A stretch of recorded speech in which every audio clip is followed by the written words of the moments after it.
Hi guys, আশা করি সবাই ভালো আছো, আমিও ভালো আছি। তো আজকে চলে আসলাম রান্নাবান্না নিয়ে। তো আজকে আমি নোনা ইলিশ দিয়ে, এই যে নোনা ইলিশ কেটে নিলাম, নোনা ইলিশ দিয়ে এবং ঝিঙ্গা বেগুন দিয়ে রান্না করব। আর সাথে থাকবে এই যে করলা, করলা সিদ্ধ, করলা ভাজি আমি সিদ্ধ করে, হালকা সিদ্ধ করে এবার বেসন দিয়ে এগুলোকে ভাজি করে নেব। সঙ্গে থাকবে ডাল, সঙ্গে থাকবে ডাল। তো এবার চলে যাচ্ছি আমি রান্নাবান্না। ঠিক আছে, এই যে হয়ে গেল আমার করলা ভাজি, এই যে দেখুন খুব সুন্দর লাগছে। তারপরে নামিয়ে নেব আমার এই নোনা ইলিশের তরকারি। ঠিক আছে, তো আমি নোনা ইলিশগুলো একটু ভেজে নিচ্ছি।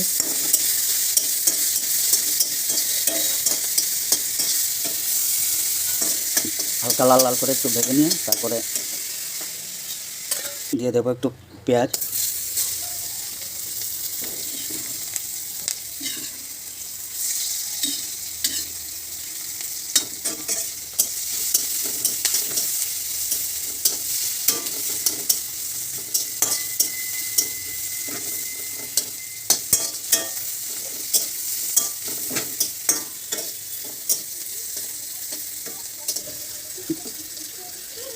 দিয়ে দিলাম রসুন। এবারে এগুলোকে ভালো করে করে তারপর আমি ঝিঙ্গা বেগুনগুলো দিয়ে দেবো।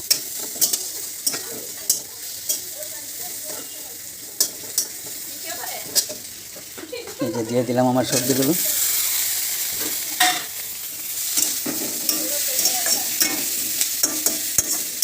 এবার একটু মশলা দিয়ে নাড়াচাড়া করে একটু জল দিয়ে নামিয়ে নেব।